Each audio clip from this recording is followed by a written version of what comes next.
They're here, Joe. Who are here? They have arrived. The NSA? Them aliens. The military-industrial complex is here. That's what you're going with. Were they here before? No, they just arrived. For a while there, though, it was, interesting. I think, for me, what clinched it was some of the people who would usually be, writing this off as nonsense started to turn a couple of days ago. I'm going, What are you talking about? Does anybody know what you're talking about? Are we going to explain what we're talking about for... Well, it's in the show title. Oh, it is? Okay. UFO drones over New Jersey, alien invasion or U.S. government test. Not much of an alien invasion, really, is it? How long would that go on for? You just have lights in the sky before they'd want to meet their leader. Well, as soon as your mind is, in that, if you're thinking about that, you've got thousands of passing. Maybe not thousands of objects in the sky, but there are thousands of passages. How long would that keep going until they'd want to meet your leader or something like that? No, like your classic alien invasion. No, we don't know. Just lights in the sky for 6 months, Or no aliens. That's the alien invasion. Surely if it's a Hollywood thing, then it's fairly quickly. It's take us to your leader, Yeah. Hasn't happened yet. It's been going on since, it's been going on for 3 weeks now. Yeah. In New Jersey. And still no aliens. A lot of pissed off people, though. I know, worried. Are they worried? Yeah. It's hard to know. So there's a video yesterday, within the last day or so, someone started shooting at them. Yeah, that was some guy with a BB gun. Oh, I don't know. I saw the tracer of rounds. Yeah, it was a BB gun. Oh, okay. You could see the way it was dropping off very quickly. Right. It was like a BB gun. Like Okay. an air gun, Okay. It's not a good idea because it's against the law to be shooting at drones, You get in trouble. The cops come and arrest you for shooting at drones. If you're shooting at them. To shoot at drones, yeah, it's illegal, yeah. But at this point, there's all kinds of regulation against using them. That's probably why people are, normies are starting to get a bit hang on a second. U.S. government official line is, don't know what these are. Still, right, as of today. Local, state, and state official line don't know what they are. Yeah. They're having meetings with people who, I don't know, military intelligence types, and they're telling them nothing to worry about, but we also don't know what they are. Mm-hmm. Local politicians are leaving those meetings, laughing, going to the local press and saying they're bullshitting us. Yeah. That's pretty... If this is man-made, which you're going to make the case is, then that's still a first, no? For screwing the public over for a week? Yeah. Or longer? Yeah, well, I mean, it's... you have to put it in context. You have to put all these things in context of what's going on around the world and what's happening, If it's an alien invasion, then that's... Okay, you can put that in context, but you can put it in whatever context you want. I suppose you could come up with any kind of reason why there should be an alien invasion at this point, because we're doing really badly as a planet and aliens have to come and save us or something, whatever. But if it's not that, if it is some kind of, which seems to be a test, an exercise, it's basically effectively a military exercise, but specifically with drones, and over a populated area, then it's definitely in the context of the last 3 years of war with Ukraine, and just the general increasing tensions around the world, multipolar versus unipolar world, America versus Russia, China, all that kind of stuff, and for it might, the most interesting thing about it might be what it points to in terms of the military-industrial complexes in the US, what their vision of the future, might hold. Like they're preparing for war, basically. Mm-hmm. There's been obviously we've been told that over and over again, right? Like at least maybe not by Trump, but by the standard powers that be, the blob, that well, that there's going to be war. You know what I mean? The Especially Secretary General of NATO said this week, we're preparing European populations to go on a war footing. Yeah, and they've been saying it for the past 6 months, basically, at least, or more. So in that context, if you take them at their word, and that's not just fear mongering and stuff to get more money for Zelensky, to get people on side to because there's that question, right? Are they just ramping that up and say we're going to war, blah blah, get the people into that kind of mindset, like this is serious, this war in Ukraine is serious, and we all need to play our part. You need to play your part. If we don't beat Russia on the battlefield, if we don't beat them over there, Russia's gonna come and get us here, and then you'll have all you Europeans will have to go to war. Do you really want to do that? No? Okay, well then you better not complain about us giving more money to Ukraine, because we have to give money to Ukraine so that they can win the war against Russia over there, right? But in that context of warmongering and the West is best, right? West, the global hegemon, preparing for war, not just possibly with Russia and Ukraine, but with in Europe, but with China over Taiwan, and who knows elsewhere. Then in that context, if they're on a war footing, they've repeatedly said, or has been repeatedly said over the years, the general consensus is that the future of warfare, and the future is now, the future of warfare is drone warfare. Yeah. So if they're serious about that, Elon Musk was saying recently, fighter jets are a thing of the past. Obsolete, right? So if it's all about drones in the near future, or even right now, just hasn't really manifested fully yet, but it will soon. Well then, and if they're serious about that, then you can imagine the kind of resources and effort they would have been putting into developing drone in the past drone warfare, decade. Yeah, drone warfare, and improving drone capabilities, not just offensively but defensively, because obviously they'd be expecting to be attacked by drones. That could be anywhere, everywhere. I mean, it was interesting that this guy, what's this? I don't know. Was this Congressman? Jeff Van Drew. Yeah. I think he's a senator for New Jersey. Right. He said, or somewhere further south. He had a southern accent.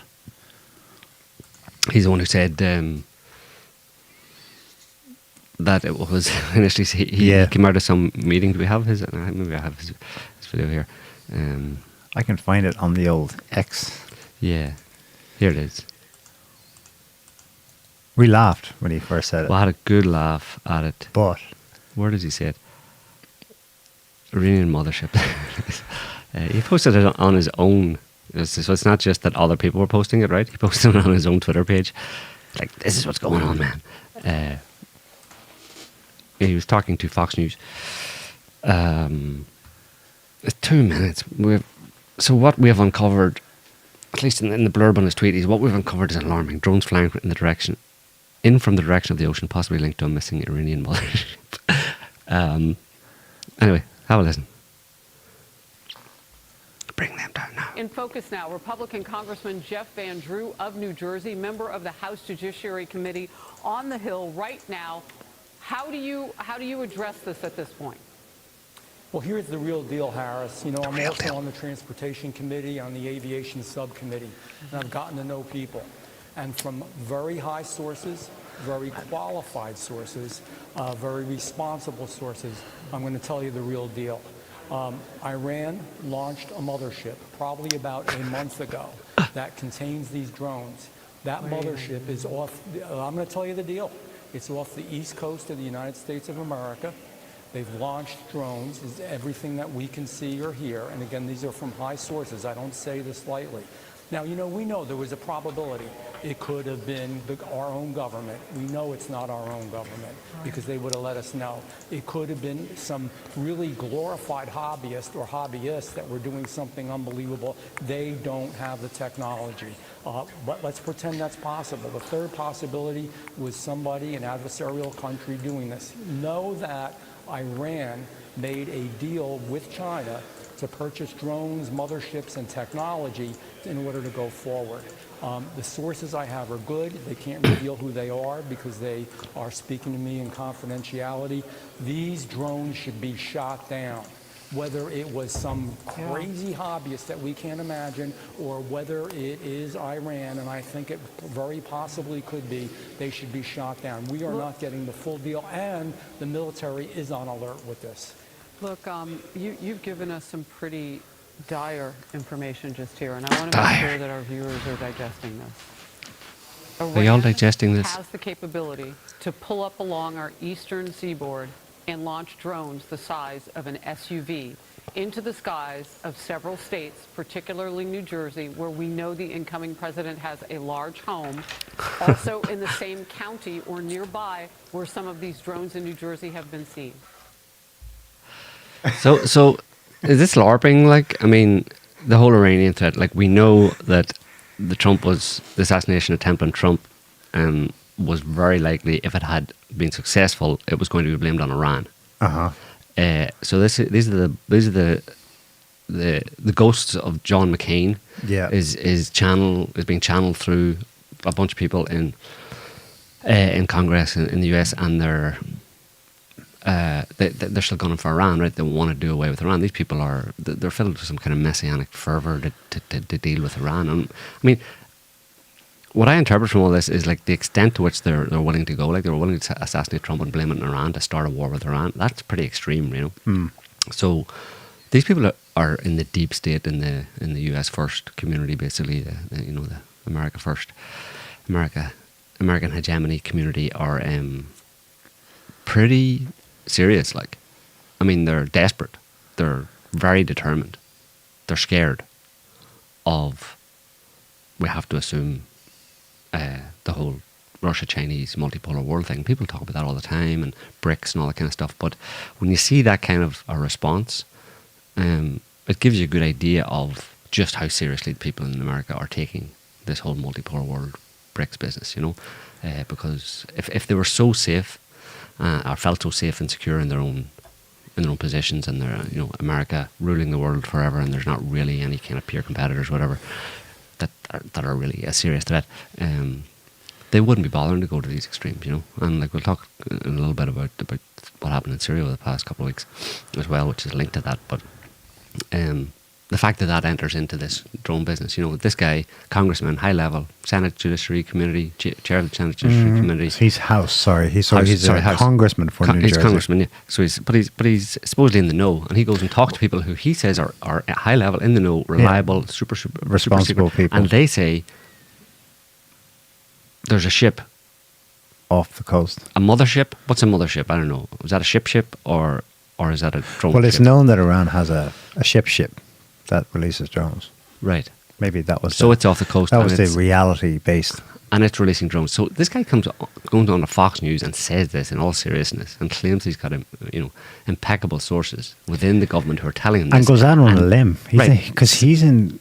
Imagine what's his response when they fess up, if assuming that happens in the next few days. Or they're already. He's on the limb that's saying. Well, it's not our people, obviously, because they quote they would tell us. No, but even before that, he's been exposed as being as either being fed dodgy information or someone's lying. Because Kirby and then that Indian type girl at the Pentagon, both of them came out and said, no, there's no such thing. There's no truth to that whatsoever. There's no. So who's in the know here?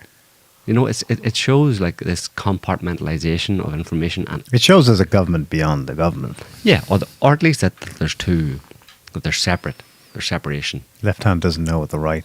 Separation of powers within the U.S. government, and one side thinks they know, and the other side really knows, or vice versa, whatever, you know. But it shows such how they run the government, like with that level of dysfunction between supposedly, you know, high level members of the government. Is it's either Kirby's lying, Kirby doesn't know. You know, the spokesperson, the Pentagon spokesman, he doesn't know that there's an Iranian ship off the coast flying drones over New Jersey. Right? So that's the Pentagon. He's speaking for the Pentagon. So the Pentagon doesn't know that there's an Iranian ship off the coast of New Jersey flying drones for 3 weeks over a populated area, and they can't do anything about it. Really? Or that's bullshit, like Kirby says, and this high-level congressman with impeccable sources who know what they're talking about, they're full of shit. And they don't know what's going on. and they're making stuff up. So what's going on? It's ridiculous. Yeah. Talk about feckless bullshit artists. Like, I mean, it's like bizarre. I don't know how they run the US government. I know. Who's How does running it the US function? government? How does it function? And then, so those two sides, and then somewhere in the middle,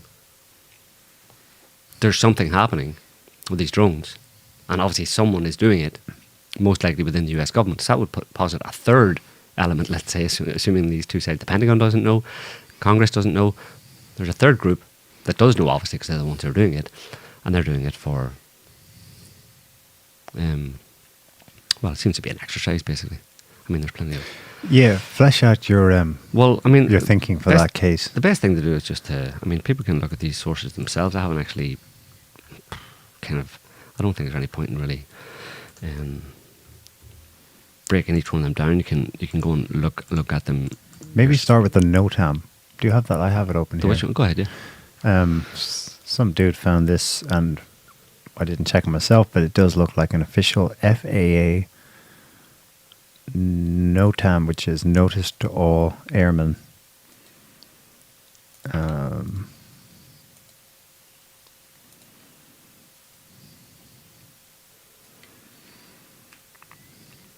Issue date, November 25th this year. Location, Picatinny Arsenal, New Jersey. You've heard of that by now because that's one of the bases, many bases in the United States, in New Jersey, sorry, that have had some of these drones flying over it. Effective immediately, so this NOTAM began of that date, 25th. End date, December 26th. So 9 days time. Reason for NOTAM, temporary flight restrictions for special security reasons. Affected areas, operating restrictions and requirements, blah, blah, blah. Any other info worth voting there? Now, it gives you, I think it's shown in the map.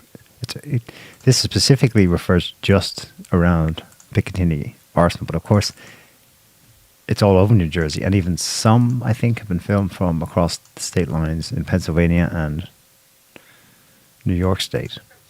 Still, everyone agrees that these types of drones that kind of look like airplanes, but which are flying very low and quiet in some cases. Sometimes you hear a propeller, whatever. The ones that look like planes with the flashing green and red lights are primarily over New Jersey. So that's one thing to note. A NOTAM that fits geographically and in space and time wise for the duration of the time these drones have been appearing thus far. If they do end on December 26th, this will be definitely a slam dunk, this NOTAM. The other thing to note is there's no other real heads up, but you did find something, a press release from last year. Yeah. About the New Jersey, state of New Jersey having being bruited as a test corridor for drone swarms. Yeah. In Pentagon military testing. And that's it there.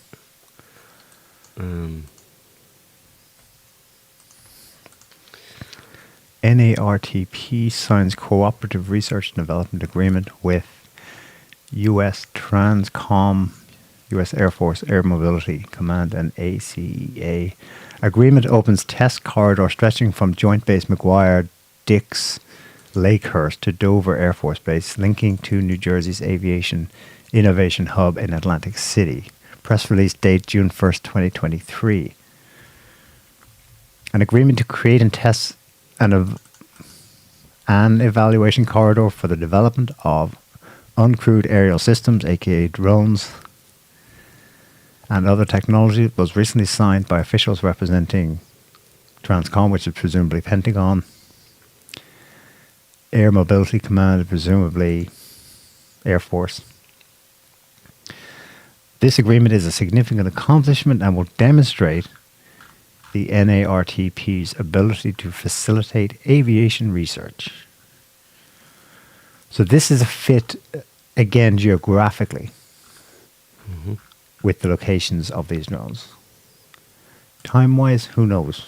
It's a press release from a year and a half ago. It could well be a good fit time-wise as well. Of course, we're not going to find much else announcing. This isn't like where there's been some atrocity or a terror attack and you find out that in fact there was a drill planned for exactly the same scenario that day. If there was, in this case, well, people would have already cracked it by now and said, oh, look, it's obviously the US government. But instead, we've got an official silence / misdirection going on still a week, 10 days into this. Mm-hmm. That's what's unusual about it. I'm not saying that I dismiss the US secret tech research angle on it, but maybe it speaks to the desperation, or not. Maybe it speaks to the functionality of it. If they had announced beforehand that we want to do this, the test wouldn't have been as useful. Instead, they get a real-time test that maybe... Oh, wasn't there something... Was it in that press release? Or something where they were specifically planning to test the use of drones flying in grid formation, sweeping for signs of radiation? Throw up that one I just sent. This is from May this year. Replicator drones are already being delivered, Pentagon says. The Pentagon has started sending systems to Indo-Pacific Command as part of Replicator, a program aimed at hastening the purchase and delivery of drones. Third paragraph there. Replicator has 2 goals. The first is to field thousands of drones within 2 years of its announcement or by August of 2025. The second is to learn the muscle memory for the Pentagon to run these kind of sprints when it needs weapons on demand. The Pentagon has been coy, blah, blah, blah. The Pentagon has been coy about what systems will be part of the program. The officials behind it say that's deliberate. Replicators focused on countering China, and they don't want to tell the Chinese military what to prepare for. In the briefing earlier this month, senior defense officials speaking on condition of anonymity said that the first set of systems in Replicator will include AeroVironment Switchable 600, a loitering munition. It will also include maritime drones purchased through a solicitation program which buys high-tech weapons for the Pentagon. So there's that. There was a curious thread on X that was then taken down by the poster who claimed to have been working on such systems.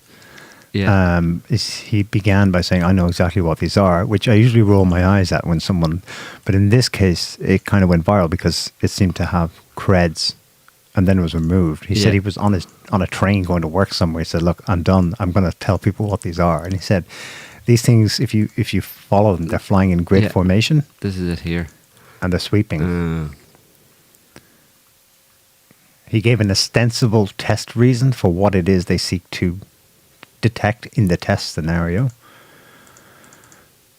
This guy, Jersey Futures account, was deleted. There were some screenshots. Yeah, if you click on the actual screenshot on the right hand get side, some of it. Oh, it's super small because it's only a screenshot. Well, I have it anyway. I can read it. He says, I'm one of the few groups who know exactly what the drones are in New Jersey. What you're seeing are American-made HPGE nuclear detector drones. They can detect the presence of gamma rays miles away. But what is a gamma ray? Anyway, that's the stuff we attribute to radiation, electromagnetic waves that penetrate you and cause you cancer or whatever. Next is, in the 2000s, the DoD needed a response to the threat of dirty bombs from ISIS coming into our ports in New York and New Jersey. They've been stocking up on these drones for a while. Some were deployed to Ukraine when Russia threatened the use of dirty bombs.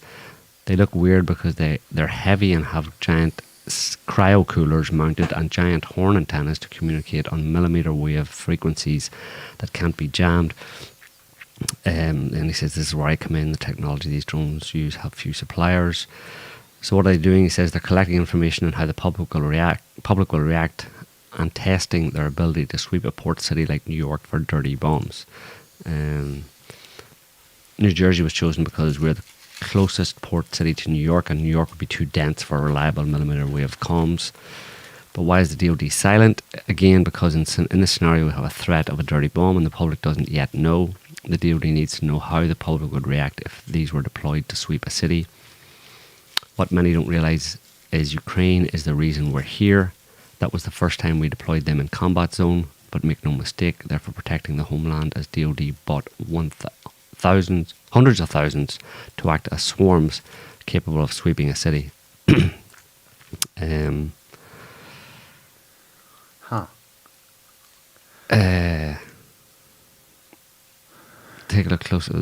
Take a close-up look at the drones. They operate in a grid, both to sweep areas, but also because comms are done in a mesh network operating at a 200 gigahertz plus, which is very directional and needs bulky horn antennas mounted. So,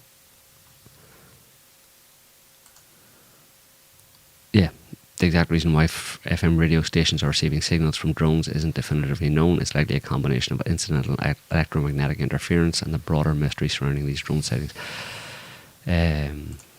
So, do you think you see it's saying there the drones themselves are causing EM interference? no, because of the antennas on them, what they're sweeping for, you know. Okay. Yeah. Yeah, It's yeah. the drones that are doing it. Does that maybe account for the other bizarre effects like car lights coming on and off, even when they're turned off? Well, they're very sensitive. Like, I mean, that's similar to the kind of thing with. There was a spate at some point, wasn't there? A spate of garage, and maybe it was car alarms as well, but garage doors opening in the US at some point. And what was that even linked to? That was probably like 10 or 15 or more years ago. There was a flap of that happening in a certain area in the US.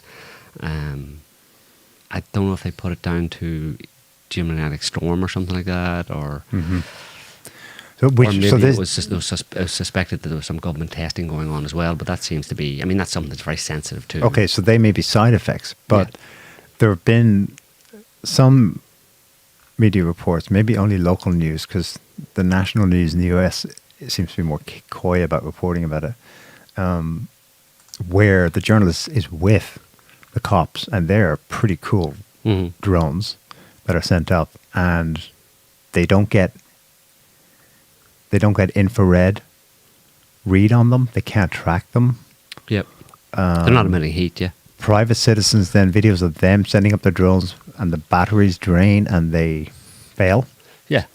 But I mean, again, you go back to Ukraine. That's like Electronic warfare. Yeah, absolutely specific. I mean, that's like the Russians have, in some cases in Ukraine, are resorting to fly-by-wire drones to prevent them prevent EW. What does that mean, fly-by-wire? It's basically on a wire. Oh, wait. It's on a very long wire, a very long wire spool. Okay. And they're actually being increasingly used because of American tech being dropped in the Ukrainians' lap to combat Russian drones, right? To take them down with, and obviously if they've transitioned, they haven't transitioned, but they're using fly-by-wire drones. It's obviously that the American systems are having a significant enough effect on Russian drone capability. By jamming, deliberate jamming. Yeah, so there could be some deliberate jamming here, but also some side effects of there could be what they would be sweeping for. There'll be testing jamming as well. I mean, I wouldn't believe what this guy says is the beyond land. He's also, like, you know, let's assume would also be someone compartmentalized. Right, yeah. This is, I mean, if you want something nefarious about it, it's for some kind of drone warfare in the US. Like, I don't know what the kind of things they model for the US and all that kind of stuff. But obviously they do mention repelling an attack against our vulnerable infrastructure, right? Nuclear power plants, electricity grid, military bases, etc. So they're talking about drone warfare here, and that includes everything. That's defensive and offensive, you know. So I'd say there's a bit of everything going on there, you know. You suggested midweek that people take a chill pill and maybe look up, try and find anything they can on drones that might fit the description of what's being seen. Yeah. I can't say I did visually. You found something interesting that was at once, initially it's fixed wing, and the wings can retract and the propellers. Yeah, the wings flip over and it turns into a drone. Basically, it's a fixed wing aircraft about 20 feet wide, and it's got propellers on the front, you know, like an old style plane, right? Yeah. But then they flip upwards to allow it to hover and to land and take off vertically. And I didn't get a visual match, but I got something curious in its description.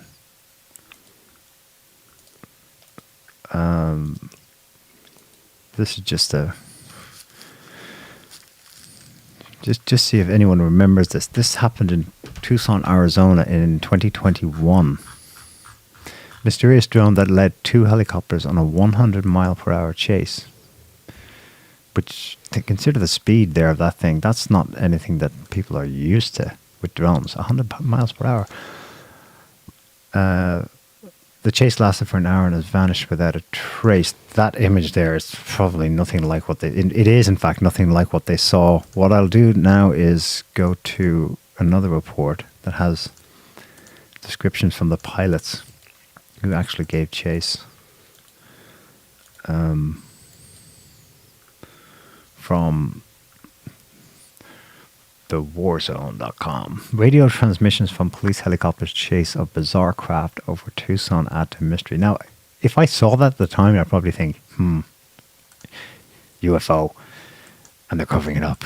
But I'm not so sure anymore. They were sure it was drone. You know, nuts and bolts 3D. Mm-hmm. Go ahead and scroll down there. On February 9th, 2021, U.S. Customs and Border Protection helicopter encountered what was described as a highly modified drone hovering in controlled airspace above Tucson, Arizona. A police helicopter was called in to aid the other CBP aircraft. At least they're open here, but the drone, or whatever it was able to outrun both of them as it flew through military airspace. Yeah. Deftly maneuvered around both helicopters with bizarre agility. Yeah. Well, people need to get up to speed on this kind of stuff because it's like... And ultimately disappeared into cloud cover. Yeah. But that's... I mean, anybody who I mean, we're not like drone enthusiasts or whatever, but I say anybody who is and who has drones and keeps up with all the tech and all that kind of stuff knows that that's not remarkable. So it's like... You can't use the basis of, you know, being uninformed about a topic to kind of then go and launch yourself into coming to conclusions as to what is actually going on. If you look at this is like I was telling you, this is just from a straight up search. What's the fastest drone in the world in 2024? And just go down to the second heading there, Peregrine 2. The Peregrine 2 recently broke the Guinness World Record for the fastest ground speed by a battery-powered remote-controlled quadcopter with an average speed of 298.47 miles per hour, 480 kilometers an hour. That's insane for battery powered. No. Yeah, I can't wrap my head around how do they that kind of juice. But for how long? And that's commercially available, right? I mean, Okay. you can buy that. So, like with all this kind of tech, especially tech that has a military application, which a lot of it does, you're talking about stuff that when it filters out into the public and is publicly or commercially available to the average person, that was developed quite a long time ago by the military. So then, by the same token, in order to understand or get an idea of or an estimate of the kind of things, or even just to try and imagine the kind of things that the military has now that they're still keeping secret, you got to imagine what technology would have developed to in the next 10 or 15 years in drone technology, and then assume that is being trialed and studied and used by the military now. The warzone.com got transcripts then of the 2 helicopter pilots' communications about what they saw. And in their write-up, they further say that it's clear that all parties involved with the incident were baffled by the drone's performance, noting that it appeared super sophisticated and possibly satellite controlled because they were trying to jam it. Right. It didn't respond to it. Yeah, for sure. Then they tried to track it, and they couldn't. It didn't respond to tracking. But this is... They didn't respond to any kind of RF attempt to intercept it, radio frequency. Look... if I can just continue, because there's an exact match almost. It's the closest description match for the kinds of things we've seen in New Jersey. Another description, the quadcopter, this is the pilot of the police chopper in Tucson that day. The quadcopter was described as approximately 5 feet long by about 3 feet wide, with a single green flashing LED light. Mm-hmm. These things in New Jersey are about that. I've seen descriptions up to 10 feet in size. car SUV shape or SUV sized drone. He goes on, yeah, it was definitely a drone. I just couldn't tell you. I couldn't give you its dimensions as it was moving too fast. I assure you it was not a quadcopter. And it was the most advanced drone we've dealt with over the last decade here. Its abilities were pretty incredible. I would have to imagine that it was larger than a quadcopter. It has to be satellite driven because there's no line of sight. There's no cell phone coverage that could have dealt with that. So, one thing that there isn't, I didn't see much investigation of, just as an aside, but it's probably related, is at the Trump assassination. There's a yes, as part of the videos that were taken that day, there's a drone that flies over just a few seconds before Trump, the shots are fired at Trump, and it's very small. At least it's hard to tell because behind the building that Crooks was on, and it flies past at ridiculous speed. Because it's only in the frame for like a second. You have to freeze the frame and see it, and it's whatever size it is. Maybe it's, I don't know. You'd have to try and estimate it yourself, but it's obviously big enough, but not super sized. 30 inches. Maybe something like that. Maybe a foot long or something. 1 foot, a foot square or something like that. Maybe.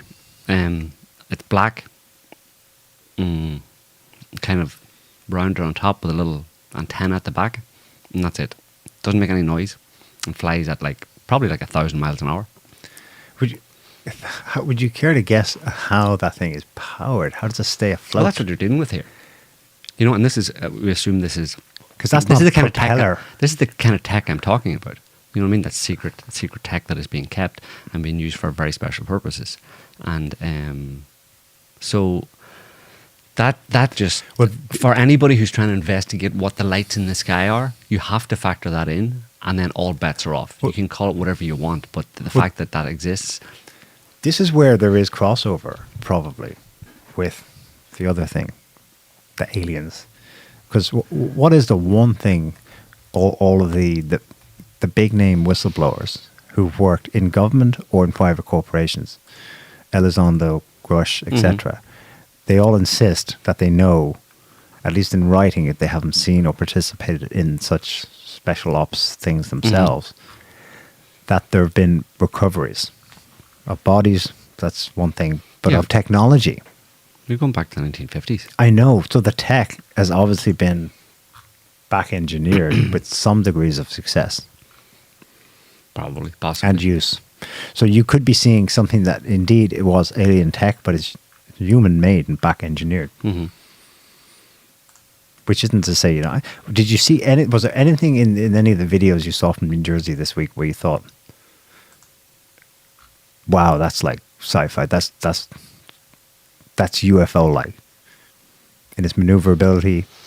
There was one that seemed to show it firing something at the ground. No, because what I associate with UFO technology, and that's why I pretty much discounted that these were UFOs. I mean, not completely, but I was I was leaning towards it not being some kind of UFO invasion for various different reasons. But one of the main ones being that the UFO lore and evidence, actual UFOs that that have to be put in that category, or UAPs as they redesignated them 10 years ago, is that they have this ridiculous maneuverability that defies the laws of physics, basically.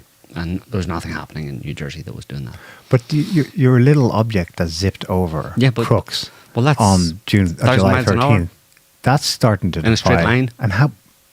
No, I'm talking about stuff that where it flies and stops in a second, and then it shoots up to 50,000 feet in a second, and then shoots down to water level, let's say, or ground level, in a second, and then disappears in full public view, and then reappears.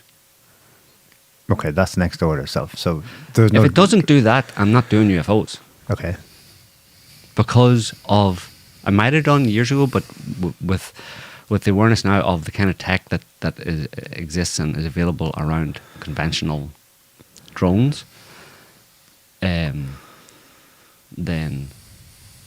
the stuff, it has to, you know, there's a lot of capability that unless you're aware of it, might appear as otherworldly. But once you become aware of it and you realize that this actually exists, then you can say, well, there's no reason to think that's anything but the military-industrial complex doing their thing, you know. Do you want to play the TikToker's video summing up the case we just made? But I think she has a couple more data points. You can do, yeah. I don't know who she is. I presume it's TikTok. We found it on X.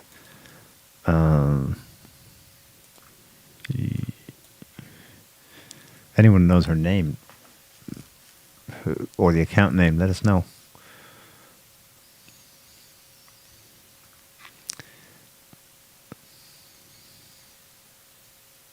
You're telling me we don't know what the hell these drones are in New Jersey? That's right.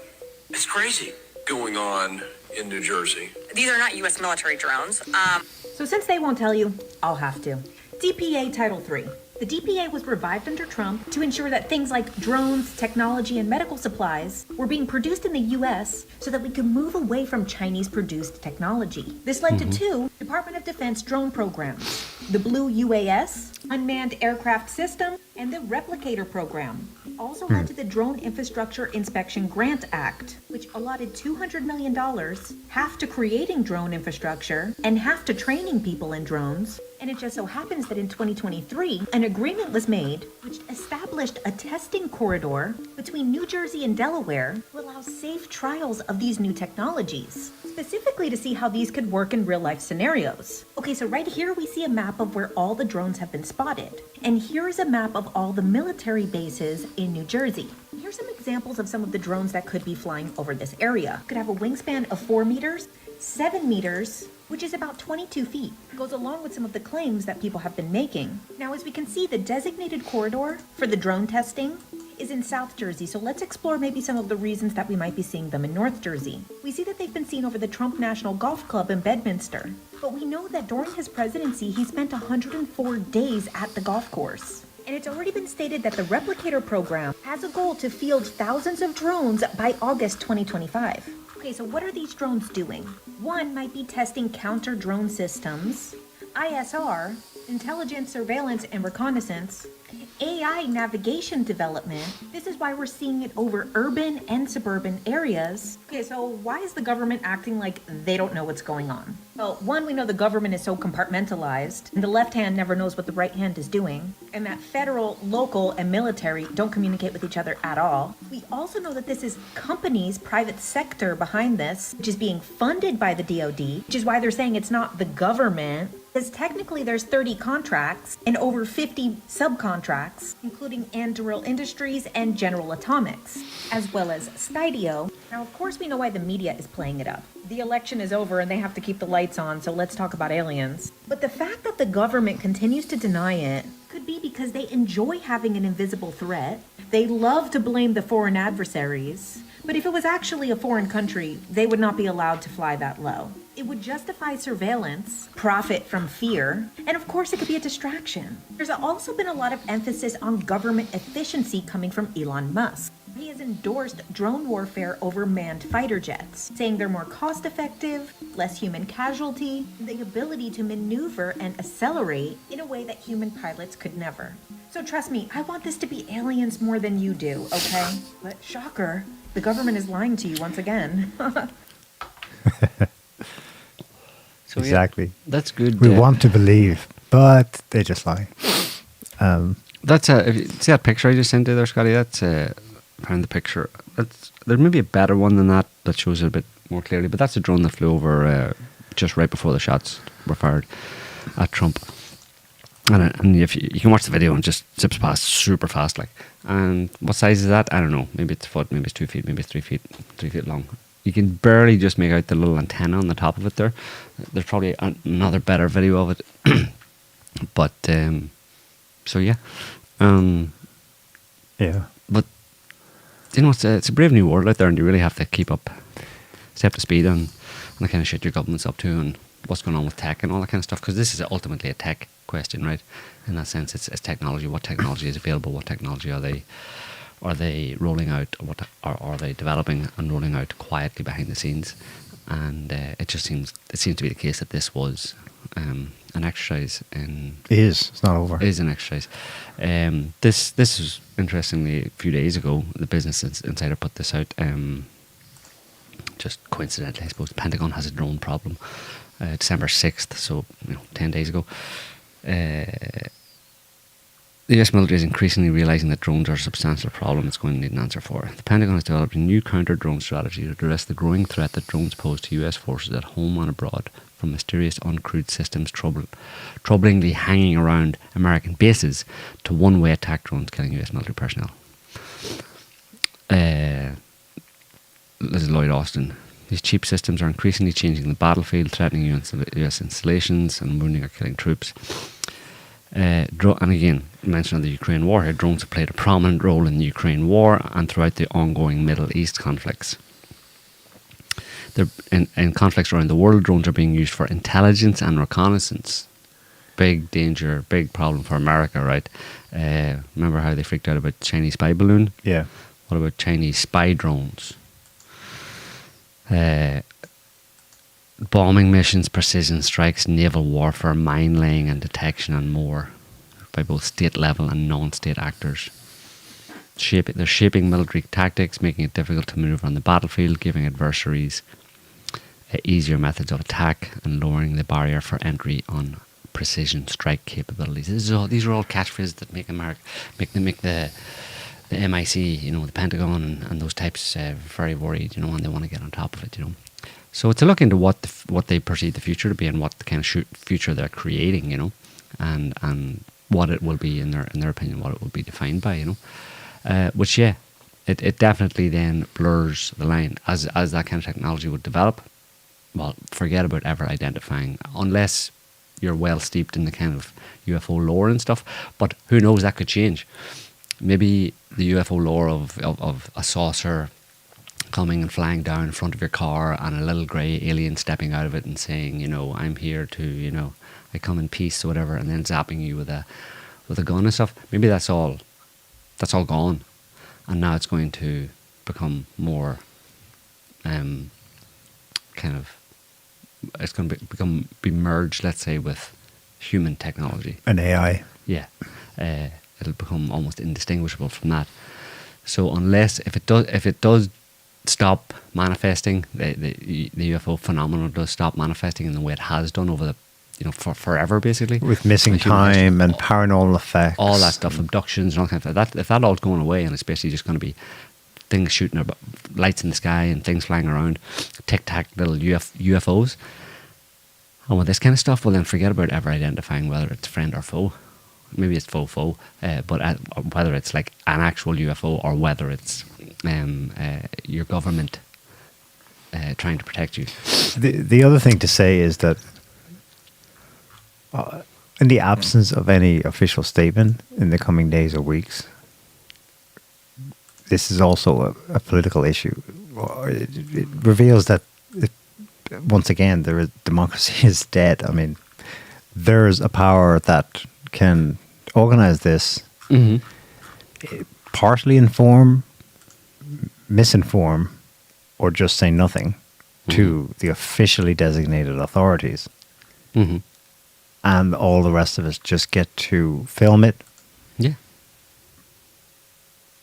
observe it, but have otherwise no involvement in its rolling out. There's effectively the deep state on display right there, right? Yeah, people go, well, what deep state? Well, the one that's flying those drones, without congressional approval, without informing Congress, without informing the Senate, apparently without informing the Pentagon officially, because the Pentagon doesn't know. Yeah. Now you could say they're lying to us, but officially, the main branches of the established government. I think Kirby's first statement was, "It's just hysteria." Yeah.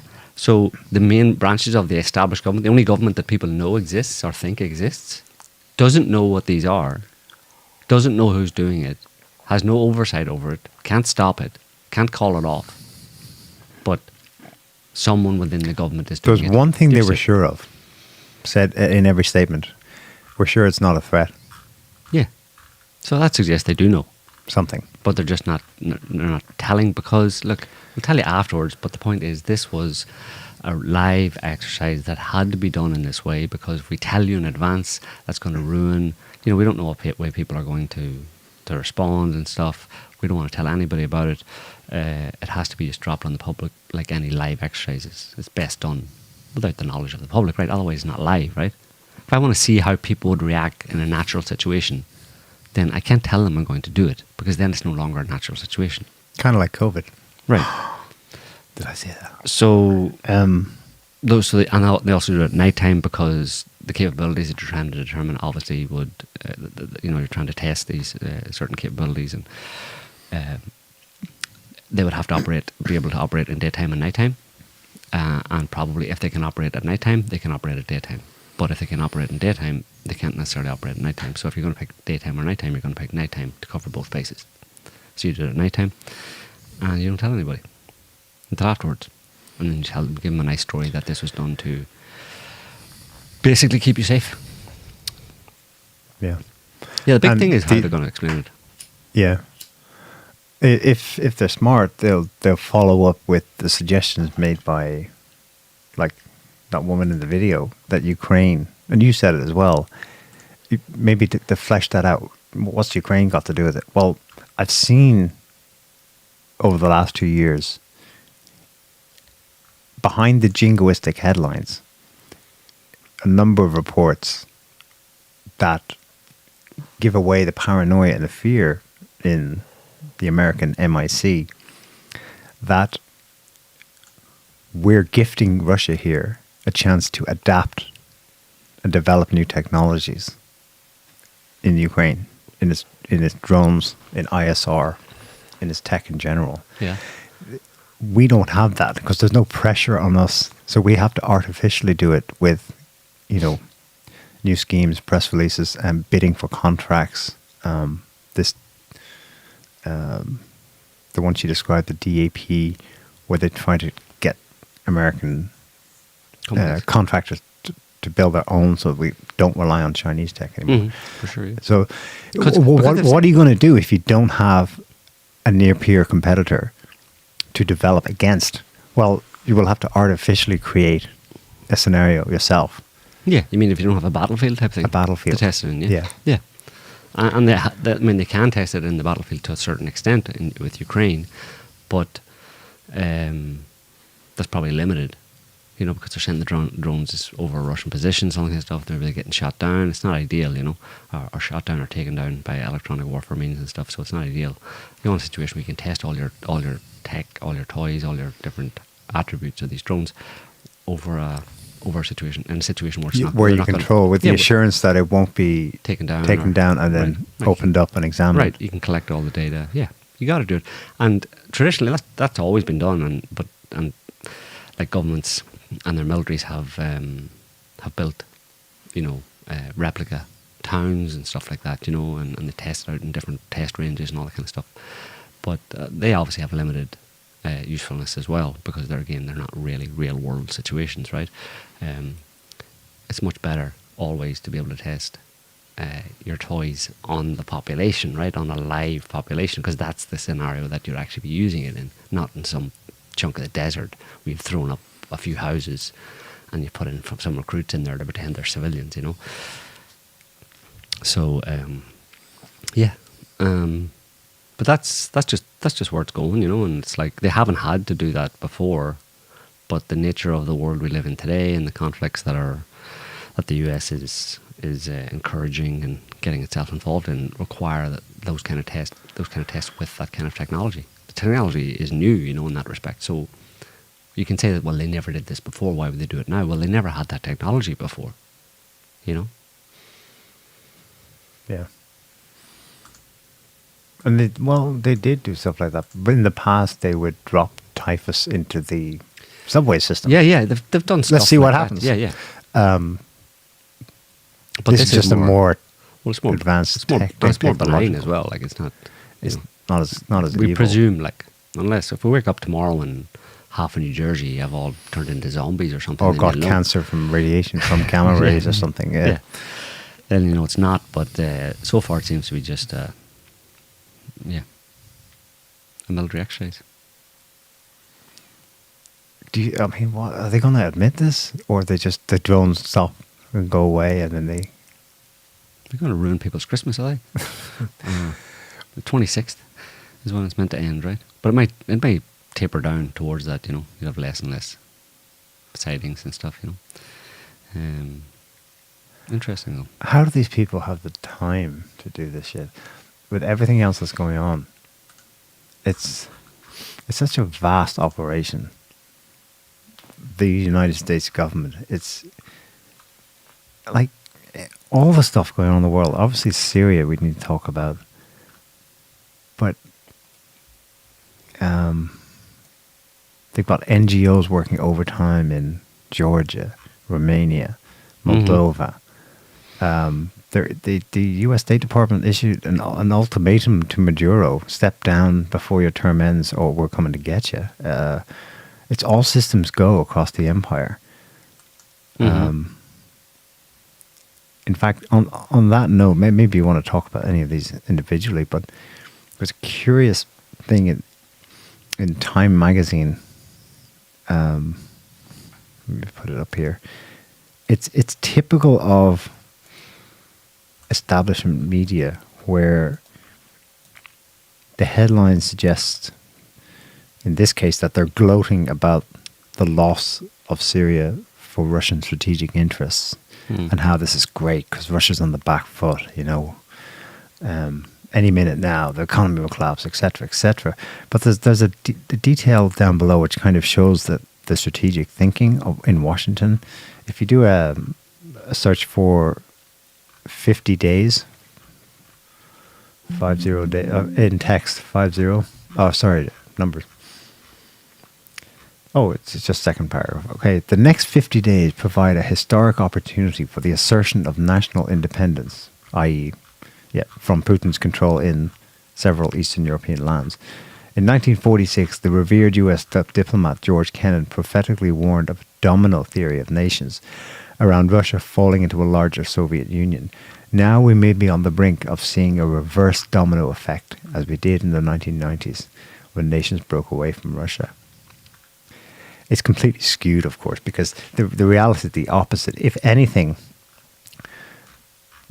the NATO or pro-NATO or wannabe NATO countries around Russia are actually leaning, the domino threat for DC is that they're leaning towards Russia. And DC, the empire as a whole, is currently actively using these 50 days, the transition between Biden and Trump, to get to stack the deck as much as it can everywhere. Something happened in South Korea. The South Korean president is going to be impeached because he went apeshit temporarily and declared martial law. The background to that is that he got reports from intelligence services, namely the South Korean one, which is sisterhood with the CIA, that the opposition party in South Korea was conspiring behind the scenes with the North Korean government with a view to longer-term idea of Korean reunification. What a horrible thing, yeah. Someone there had a spasm and said, right, declare martial law. It's another sign of kind of the inverse of what Time is claiming here. No, in fact, the empire feels super skittish about a domino effect occurring away from it towards, in the case of the neighbors of Russia, towards a pro-Russia outlook. And in general, towards a multipolar acknowledgement of the return to kind of a normalcy between countries. And they're desperate. You know the game Whack-A-Mole?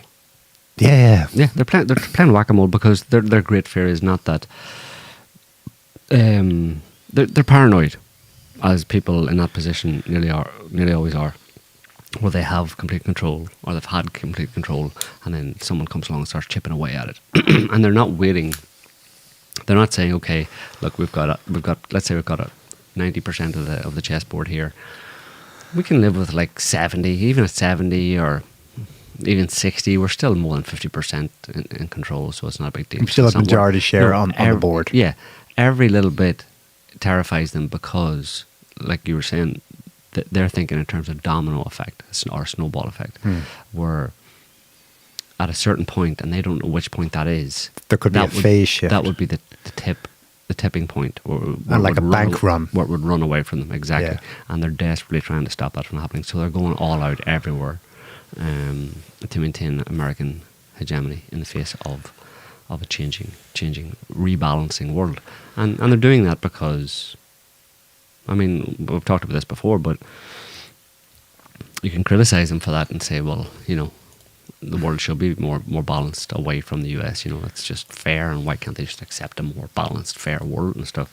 The problem is that the US has created itself today into the country that it is today, whereby It's overextended with debt.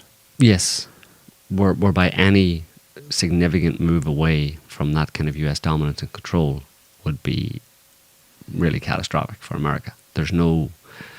It has to keep going out. Yeah. It can't... if it starts to contract, it can have a catastrophic effect long before a full contraction. Yeah. This is another one. This is Bloomberg.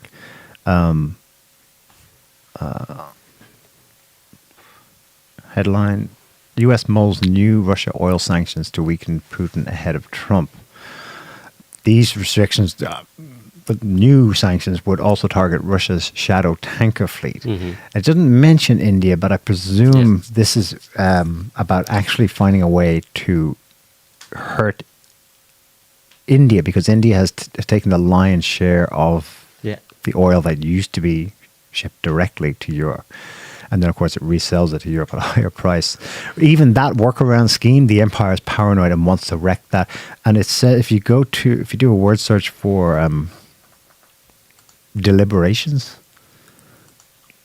the gist of the thinking is summed up here. Oh, the second iteration.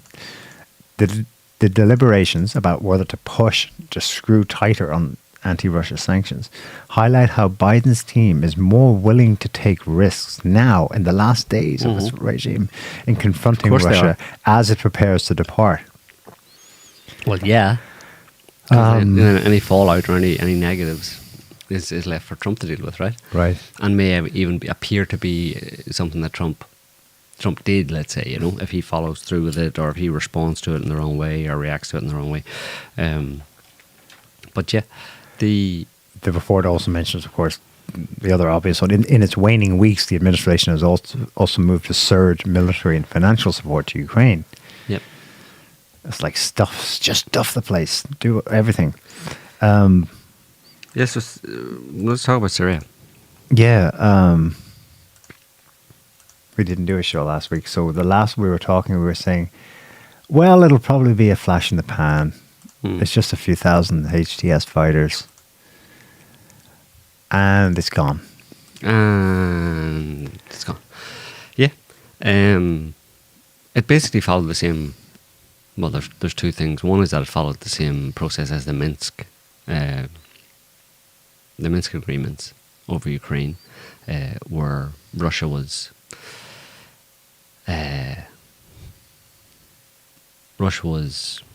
encouraged to believe that the Minsk agreements were legit, and that so you could, put a pause in the whole thing. Don't invade Ukraine. Don't take any more military action in Russia, because we've signed these Minsk agreements that are going to sort out the Donbass, and we'll implement them progressively over the years.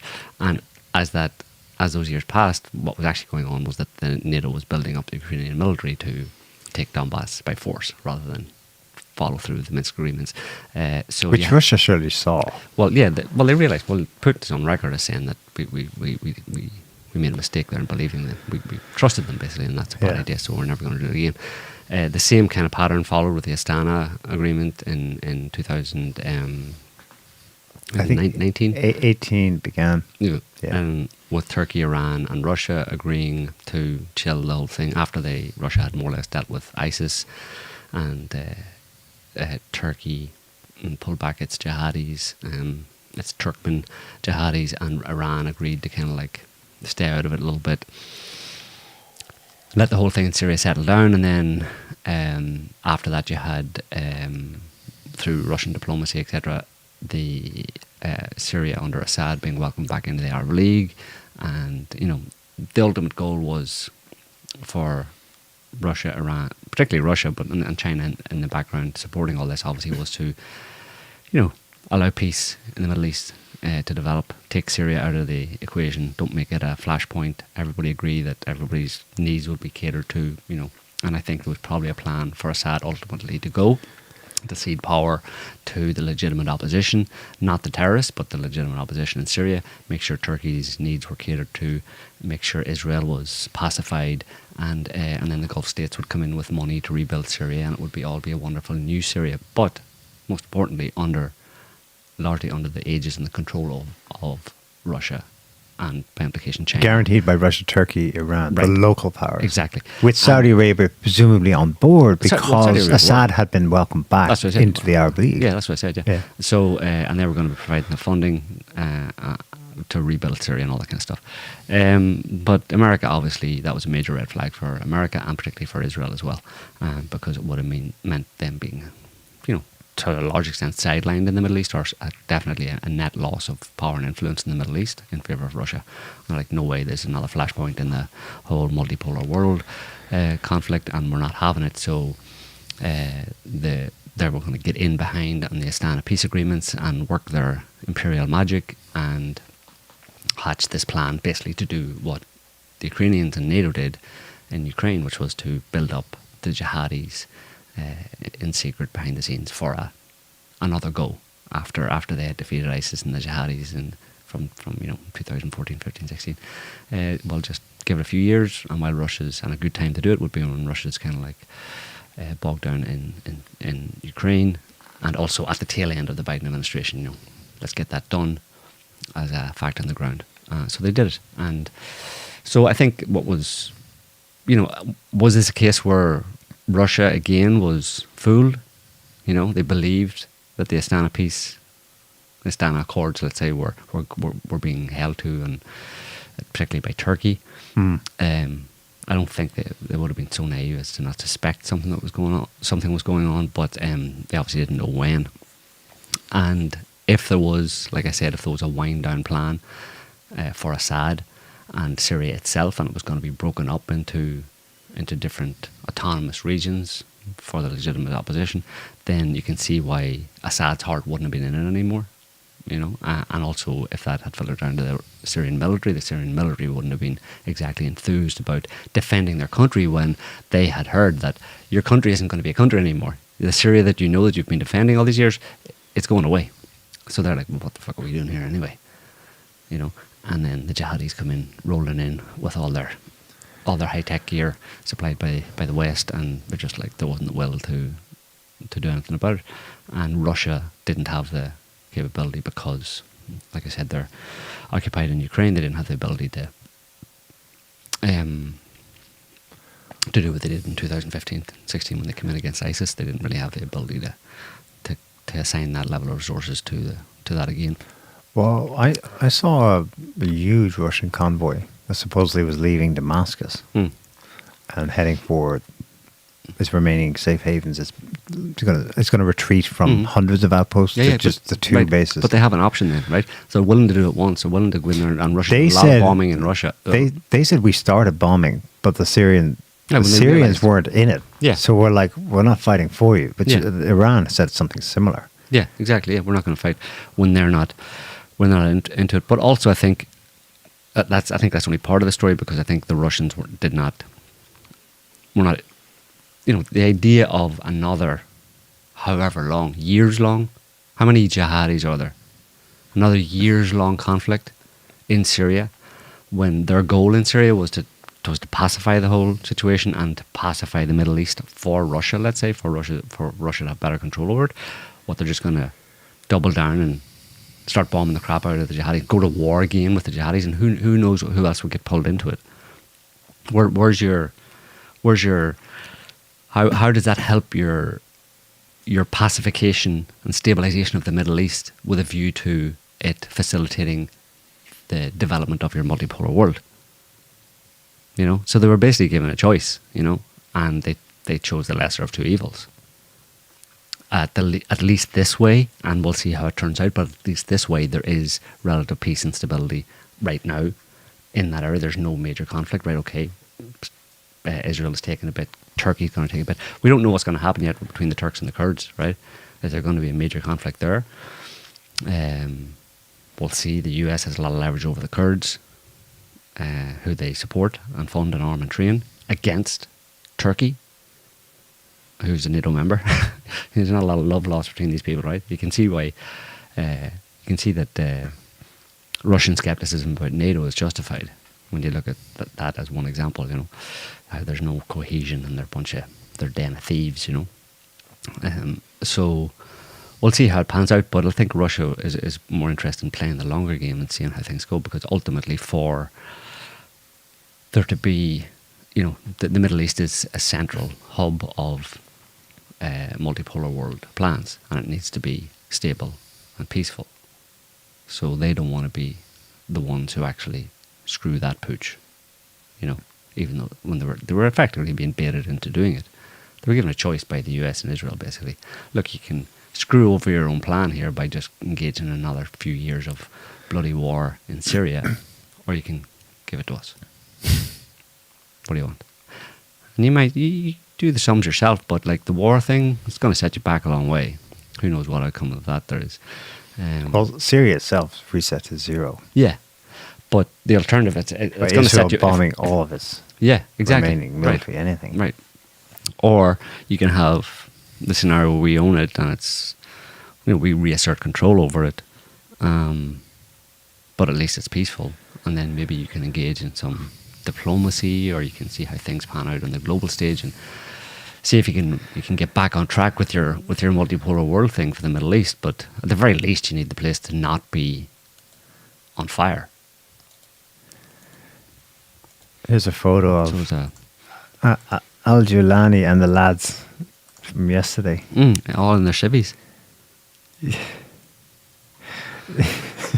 Yeah. It doesn't look. If you would just shave that beard now, then I'd have him over for tea. Like, so Al-Julani was the number 2 to al-Zarqawi in Al-Qaeda. Yeah, and the co-founder of ISIS. And he's now. Yeah, but it's all good. It wasn't personal. Like a Western Fed boy, all prim and proper. Well, he doesn't look happy in those clothes. But no, they don't suit. The others are adjusting well enough. Yeah, I would have them all over for tea, except that man with a fake beard. Like, he needs to shave that fake beard off, because that's a bit too far. That neck beard. Not doing the neck beard thing. Yeah, he doesn't look happy though, and yeah, maybe he's finding out. From head choppers or us to blowing up children at Ariana Grande concerts, old people in airports in Brussels, massacring people in nightclubs in Paris. Charlie Hebdo, remember that? These boys are now darlings of Western clients. They're rebels. They don't want to hurt America. They love Israel. They're woke rebels. It's just so grim and gay. Yeah. But it's all part of a big plan. It's not about, you know. I know, this could be temporary. This could be the flash in the pan. Yeah, well, the whole thing will be one way or another. Things will change. I wonder. It's a big game. It's a big, broader game. You have to look at any of this from the context of the great power geopolitics, you know. Any singular event like that in the middle, in Syria, you know, where Assad goes and all this kind of stuff, and these guys come in. You have to understand it from that great power politics point of view, and that gives you the bigger picture. And then you see it as one battle in this bigger war, you know, for rebalancing, rebalancing act of the global order. Yeah, although you have to throw out any ideas you had before about an axis of resistance being the agent of that rebalancing. Yeah. Well, just what happened in Syria reminded people about the extent of American control and influence in the Middle East. They didn't set up Israel there like 80 years ago, you know what I mean, as their unsinkable aircraft carrier, and to dominate the region, and have dominated for the past 70, 80 years, to just give it up now. Like, Russia's going to come in and say, hey, you know, when we all we'll do some diplomacy and we'll get the Saudis on board and, we'll all be friends and stuff. And then we'll have a lot of influence in the Middle East. We'll bring Iran in and we'll pacify Israel. Like, America, we don't need you anymore. You go away. We can handle this situation. It's our backyard. You don't even live here, not even from this neighborhood. Why don't you go away? And America goes, okay, yeah, see you later. You really? our indispensable element in the Middle East, like the one thing on which it all hinges, really, and we'll set up in that way. And it's not just Israel, but also the Saudis. Like they've looked with increasing concern on the way the Saudis have been, cajoled by Russia. Reopening an Iranian embassy in Riyadh. China brokering a deal between Iran and Saudi Arabia. It's like, what do you mean broker a deal with Iran and Saudi Arabia? You two are meant to... You're meant to be fighting. The Sunni-Shia divide. Yeah, exactly. We set it up that Saudi way. Arabia is ours, the American petrodollar kingdom, right? That's what keeps us afloat. And it's based on Iran being kept down.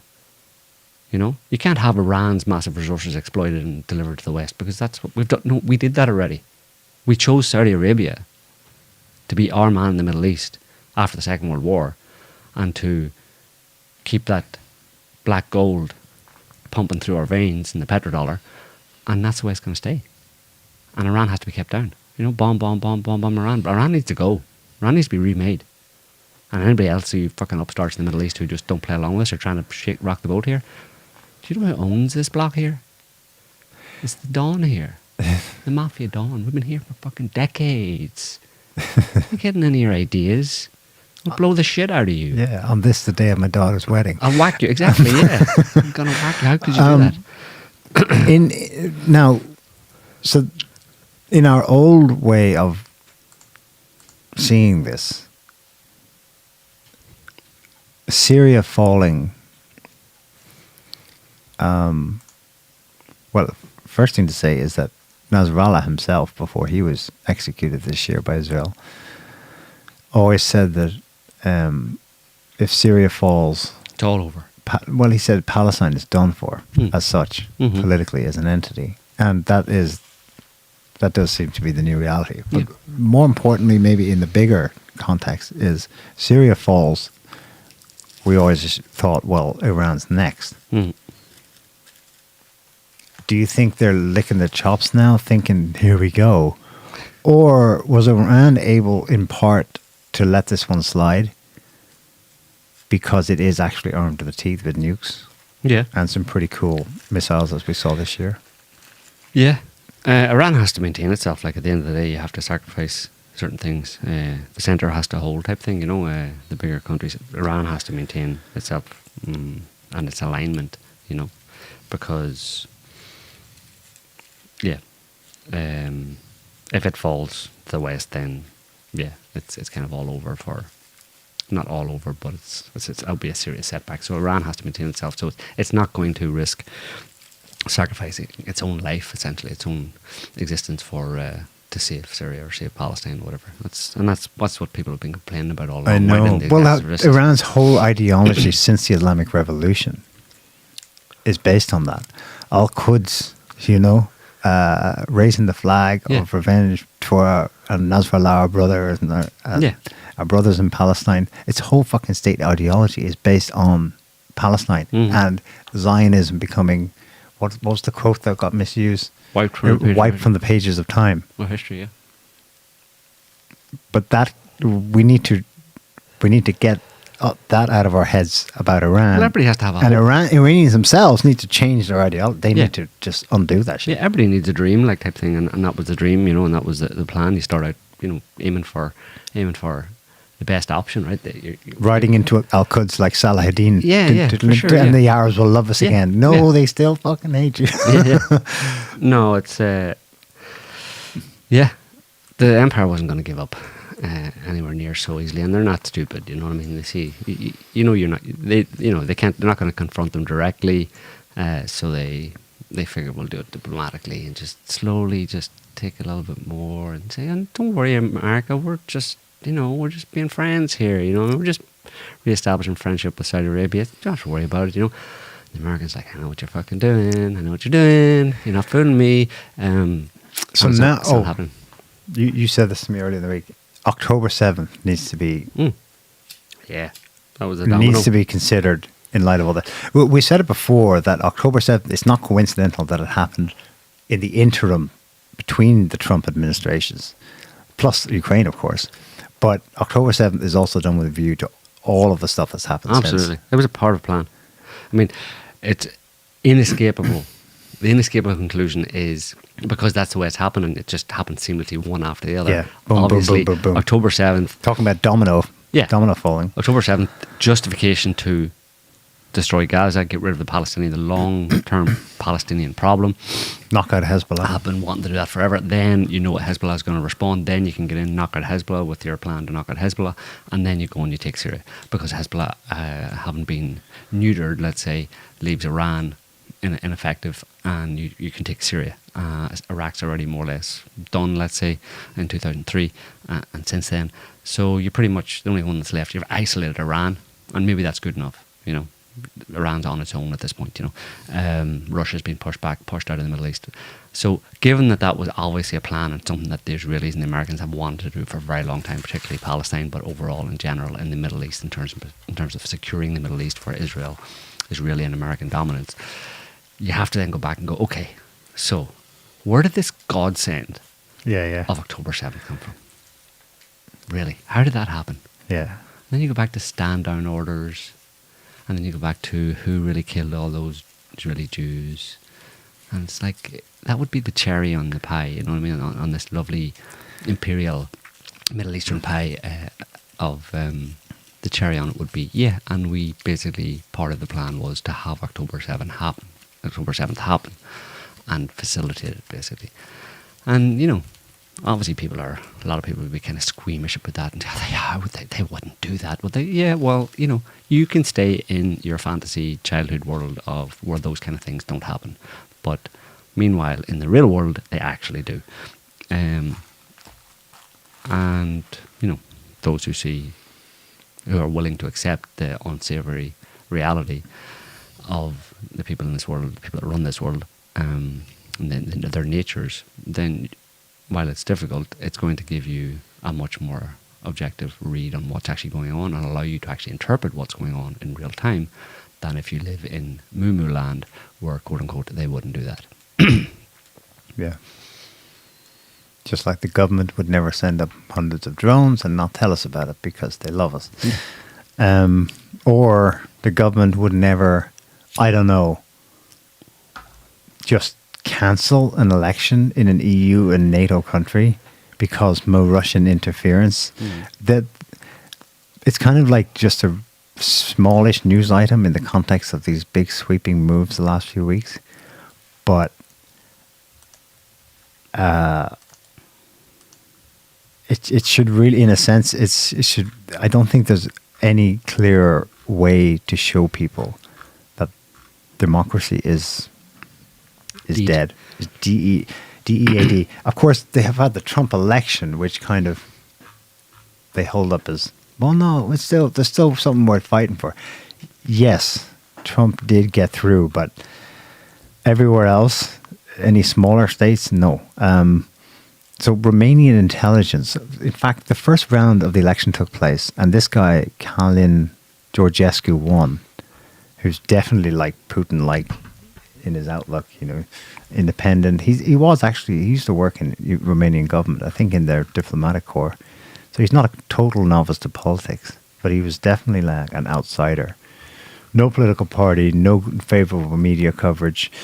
The Western media were saying he's anti-NATO. He never said, I want to take us out of NATO, but I do want to, I think Romanian sovereignty is important. He's both like a patriot. And vis-a-vis Ukraine, he's saying, I want to end the war and end Romania's use militarily in that war. And that was probably where he crossed the line. So Arnaud Bertrand looked at the declassified Romanian intelligence documents on the basis of which the election results were cancelled. And he said basically there's nothing there. The claim is that a social media campaign supporting Georgescu involved around 25,000 TikTok accounts coordinated through a Telegram channel, paid influencers, and coordinated messaging. This is basically the 2016 Russiagate all over. But unlike then, Russiagate was used to disparage and delegitimize, as the Israelis like to say, an election that took place and was nevertheless officially acknowledged. This is being used for the first time to pull a lever mid-fucking election and say, brakes, cancelled. They postponed the election until March 2025 in a redo. Georgescu officially, I think, can still run. But there's been an update He needs to be today. assassinated, no? He may be assassinated in the meantime. They've started busting down doors in Romania. They are now basically, report here from Political, they're now starting to bust down doors and arrest some of these 25,000 TikTok influencers, namely Romanian citizens who voted for Georgescu to be their new leader. Romanian tax authorities are now investigating ultra-nationalist Georgescu and the TikTok activists who promoted his campaign. This is rank fascism. This is like, there could not be a more clear case of a totalitarian counter-move against a populist who was going to win. The polls showed that after he won the first round of the president's election on December 1st, in the runoff that was to take place the last Sunday, December 8th, the polls show he was going to win. His own opponent, bless her, went on TV and said, this is crazy. I don't support this. This is extreme. Doesn't matter. NATO says so. So there isn't even the appearance of typically an opponent cries foul and says, I disagree with the results, and they dispute it. And then the CIA/NATO, they worm their way in, and they either amplify or dampen, whichever, depending on the claims made by the two competing. In this case, the opponent says, what the fuck is going on? This has nothing to do with me. And indeed, the Constitutional Court of Romania, initially after the first round, said, nope, this is totally fine. We approve. Go ahead to the next round. And then on Friday, before it was to take place last Sunday, Constitutional Court says, we just got a report from Romanian intelligence citing, I think Bertrand said it was like NATO sources. It looks like there's Russian, in fact, we've not only got a report, we've adjudicated on it and we've decided it's cancelled. All in one go. It was one breaking news item. We've got a claim and we're making a judicial decision and it's done. Yeah. It's unbelievable. Like that's talk about, showing your hand or showing the power you have, So this, I think, gave away something as well in their desperation. Romania is going to be used. It's most likely coming up now for whatever comes next in Ukraine.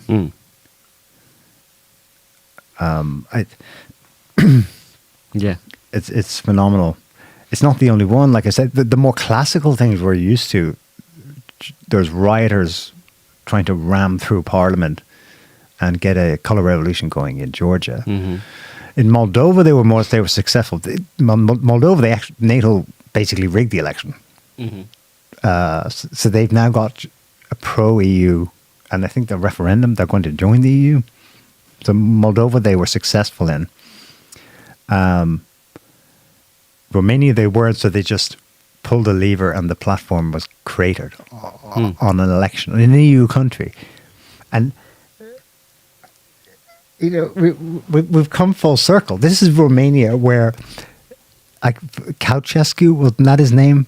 Ceausescu, the notorious communist, sort of Moscow-aligned dictator of Romania in the 1980s, who became a symbol, or rather the overthrowing of him became a symbol for the Eastern satellite states, overthrowing communism and tyranny, and there were massive crowds on the street, millions of people, and he got out on the balcony and he gave a speech and telling them to calm down and go back home and all this stuff. And the people initially listened to him, but then they turned on him and they shouted at him, they want him out. And later that day, or within a few days, then there's now a notorious photo. Someone took a photo of it, of him and his wife, two elderly, being assassinated, being shot to death against the wall of the presidential palace. And that was the symbol of liberating from the evil hold of Moscow, and now we're all free in the Western world, and we've come full fucking circle 30 years later. Except they're doing it 4 years they're later. doing it by lawfare or by not by warfare. You know, they're doing No one's been shot yet, Right. but it's yeah, that's true. They're doing it peacefully, and there's no protest against it that I'm aware of. Maybe the elections will go ahead. Maybe Georgescu will still win. Maybe he can do a Trump, and in fact his popularity increases, and he still wins in the reset in March. Yep. But In the meantime, the war what might can be happen? kicked off, and Romania might have no fucking choice what role it plays in Martial the law. next phase in Ukraine. yeah, emergency powers. We'll see. Yeah, they're talking about putting people into 100,000 troops into. But under Trump would be they'd be non-NATO aligned, but that's a red line for. That's crazy. I mean, they're just tormenting people. Like talk about putting 100,000 peacekeepers into as part of some settlement in Ukraine. 100,000 NATO, but not NATO because it wouldn't be American. No Americans under Trump, right? So it would be An EU peacekeeping force. But you're not going. The Poles have said no way. We're not doing that. We're not putting them in. I don't know if they'll change their mind, but the Poles are saying no, and that would be a bad idea because that would you've got Polish troops, you've got Poland's border right with most of Ukraine, all of Belarus, right up to Kaliningrad, and you have Polish troops in Ukraine fighting against Russians. Yeah, bad idea. Better off to put a bunch of Frenchies in there or something. But I don't know. We'll see. Macron seems to be very enthusiastic about doing it. We'll see. It's one of those red line type things where it's like that's not really a Putin red line. I mean, we can put them in. What's he going to do? Like he's not really going to attack them. He'll talk about seeing them as legitimate targets, but they won't be. So we'll put them in anyway. Too. I think they will do that to some extent. Somebody will go in. And then they'll all run away. Probably they'll go in for a while and they'll go for a weekend at Bernie's, and then they'll all flee. At this point, I'm not putting anything past just to consider the range of stories we had today, from South Korea to Russia's underbelly to Middle East to this drone test thing on Americans who've just overwhelmingly basically voted F off to the deep state. And they just say, well, whatever, here's a drone test. We don't give a shit. What do you think? At this point, I wouldn't put anything past them. Really, they'll ignore Putin. They'll bait him and bait him. We're all waiting on Putin to do something about it. Are we not? The whole planet is kind of going. Do something about Is he going to do it or not? Do what? Take out somebody's NATO key decision-making centers. Well, what is the other? Everyone's just waiting for that shoe to drop because there is no one else to stop. And if he doesn't / can't, then you put your hands back and say it looks like it's all one way for the empire, until the last hope is there's an X factor, namely a natural disaster or cosmic intervention. Yeah. Because look at the spate, look at all these news stories. It's all one way. They're getting everything they want. Yeah. It seems. You're right. There's a lot of desperation and paranoia that's motivating a lot of it. But I don't see. Did you see anything this week that made you go, "Wow, the empire's losing out here big time"? Because No. I don't. No, they're not. They're issuing ultimatums to Maduro. Basically, I think it was something like you must step down before the end of your term, or else. And they came to the State Department. Yeah. Yeah, and they're hollowing out the European economy by what was that bill that euphemistically named bill? The green. It wasn't the Green New Deal, was it? One of the bill or the law they passed about basically. It had something to do with maybe it was a Green New Deal or something. But it was basically give massive subsidies to companies investing in renewables. Yeah. So that pulled a lot of European companies out of Europe and into America. So it's and that's been ongoing. And that's why the American economy is doing really well and all this kind of stuff. And they keep churning out those funny money dollars, and it's all backed by the petrodollar, which is why you got to maintain the Middle East. So they're fighting to keep the system going, and they're doing pretty well. And if that means impoverishing Europe, if that means putting ISIS in power here, So be it. If that means cancelling that election, so be it. Yeah. And so far, there's no pushback. If that means... because if that there's means, enough food and circuses flowing. Yeah. Who's pushing back? Yeah. Well, there's nobody to push back, and the only ones to push back are, at this point, the only ones at the coalface are, in terms of pushing back, is Russia, really. You know, with China supposedly quietly going, yeah, go on, Russia, you do it, we got your back. Well, there's the one you would think would act. China. I mean, Difficult. it's not in their nature to Difficult. get up in anyone's face. Hmm. So, Trump is Time Man of the Year. How does that make you feel? Amazing. I mean, he should be Time Man of the Year. But still, it's the media treating Trump nicely. It makes me go, Yeah. That's one thing. Trump sued ABC News, and ABC has settled. Yeah. They've agreed to pay out. Yeah, they've been super nice to him. Like that. It's a weird shift. Now you could put it down to, well, he's such a hero after being nearly shot, and the way he responded to it, and everybody just melted. It melted all the lefty hearts, all the never Trumpers. Just their hearts just melted, and they started saying, "Wow, he really is the man we've been looking for." He is the one. He is the one. He's Neo. He's Neo. Or I don't believe that. So because only after they're buttering him up for something.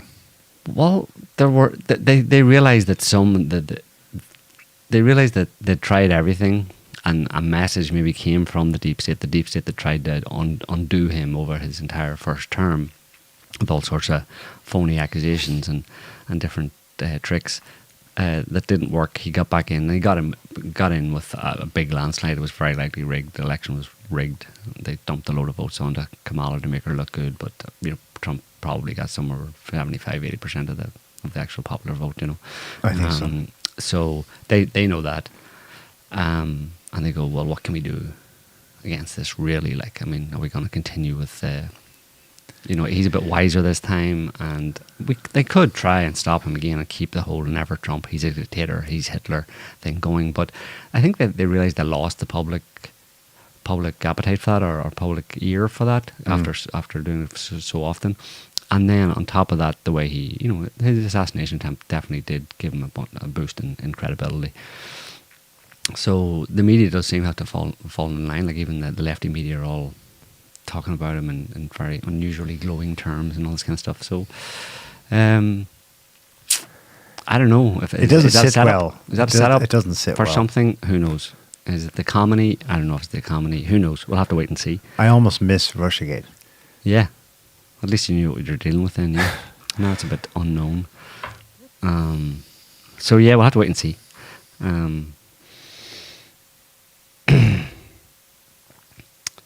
So I don't know.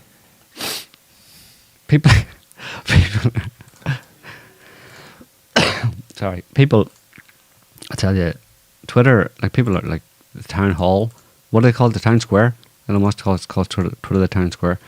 Yeah, and there's a decent amount of, kind of drunk hobos in that town square, giving their hot takes and stuff. I mean, this one, I just saw this repost. I saw it in previous places, and put it up. Who's a concerned citizen? I don't know. He's got 743,000 followers on Twitter, and he posted this video.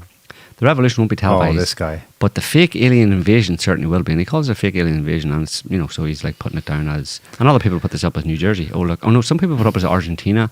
Other people, here's more stuff from New Jersey. And it's fucking people speaking Hebrew. And it's clearly a video that I saw at the time from 2 months ago of Iranian missiles coming into Israel. And it's like,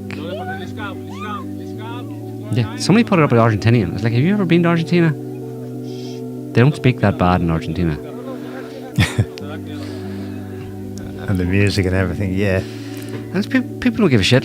People with quite a lot of followers and stuff are dumping that shit on the town square. And it's like, yeah. Well, yeah, where's the freaking trash collector to come and take that shit that you just dumped look in the town square? Look at his bio. Laughing at clown world during the collapse of Western society. Stop geoengineering. So he's convinced all so-called climate change is a result of the super secret agenda to make us believe climate change is fake or real or whatever.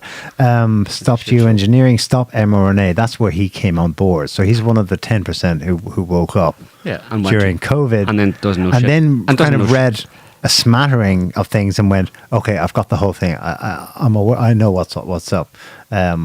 Reject woke ideology, no wars, conspiracy realist, coincidence analyzer. So, analyzer. He doesn't know shit from Shinola, like so.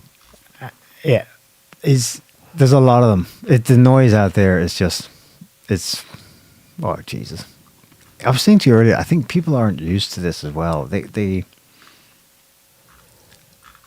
maybe it's events are objectively accelerating in intensity and in frequency. Maybe there's some actual increase, so they can't handle that. But also the noise is increasing because so many more people now have a voice and a subjective opinion. Yeah. And they're not used, our brains, we used to process things like maybe you had a job, maybe it was physical, maybe it was desk job. But the only other information input session you had during the day was if you read the newspaper, and then maybe only part of it, done, maybe on the way to work, and then in the evening you watched the evening news for 20 minutes. That's it. And you got instead you've got today full TMI, round the clock saturation. Everybody has to make it up themselves. And everyone contributes because they participate in it, and the result is a foobar. It's just subjectivity up the wazoo. As Roy Dawson said this week, nuance is dead and the internet killed it. Yeah. So. And that just like you said increases the noise, and it's not a good thing. I mean, the more people who are able to actually, that's why you should support people who actually, have a more sober take on stuff and are willing to stop and think rather than just, throw their hot takes out there and run with it. Like, because I mean, at a certain point, it can be dangerous. At a certain point, you can all be turned into a bunch of lemmings and you all run off a cliff together. Like, I mean, if you want to do that, go ahead. But I ain't going with you, Or your brain will start melting like Lula's. He may not survive Christmas. What's going on? Oh, he had brain stroke? surgery to relieve intracranial bleeding. I mean, he was old anyway. He should never have run. He's such an idiot.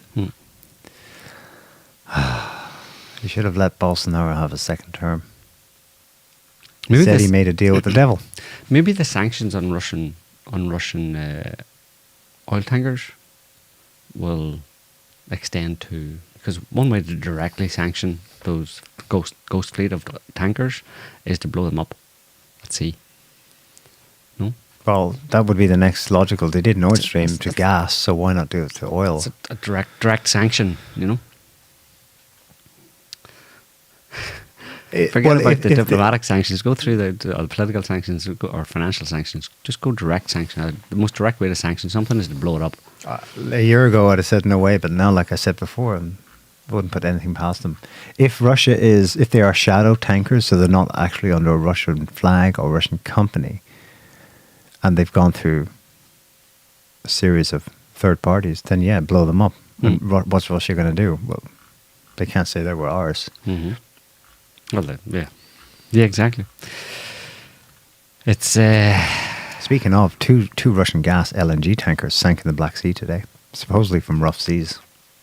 Or one is sinking and the other one is listing. It's unusual, no? Two at once for tankers to be sunk by rough seas. I'm suspicious. It doesn't happen that often. Those what do you call them? Sea drones. Russia going to have to start putting anti-drone measures in all of its oil tankers. All of its ghost oil tankers. Tell you, the gloves are off. These people are all in, and anything goes at this point. Increasingly, anything will increasingly go as time passes. As they get more and more desperate, because there's obviously something, like, as much as you say that the Russian or the American economy, America's doing great. It's winning. It's by winning. It's winning left, right, and centre and stuff. They're obviously still concerned. They obviously see some kind of sea change, potentially happening, and they're very paranoid about it, and they don't know where to look. They're trying to look everywhere, like I was saying, whack-a-mole. They're trying to identify all sorts of different areas where this could break through, because they're trying to keep back the tide, Maybe they've got team of remote viewers in the bowels of the Pentagon telling them, "Oh, it's not looking good for us. Yeah. In 30 years, we need to act now." Yeah, exactly. Yeah. It's kind of shit they get up to. Men who stare at goats. There's a bunch of remote viewers staring at goats in the Pentagon. And You go down to the lowest level and you're thinking, "Wow, there's going to be heavy tech, sci-fi," and here the door opens and there's goats. Yeah, it's a goat. It's like, yeah, we're just working on the next policy adjustment, so give us 5 minutes. The goat's going to tell us. Yeah, that's a good analogy, actually, of where we're at. So, yeah, that's about it. You have a joke for us, Joe? Are you going to cheer us up? What did the jihadi say to... No, I don't want to. What did the jihadi say to the Israeli? Ah, my friend. Yeah, I'll tell you the punchline next week. I don't know what the punchline is. Don't have one. But it's a good start. It's a good opener, no? It is, yeah. I'll come up with the second half next week. Yeah. Ah, hello, darkness, my old friend. Exactly. There you go. Yeah, so we'll leave it there for this week, folks. Thanks for watching and listening. Hope you enjoyed the show. We'll be back next week with another one. Until then, stay sane and don't be staring at lights in the sky too much. See you next week. Bye, everyone. Bye. Can't stop the signal now.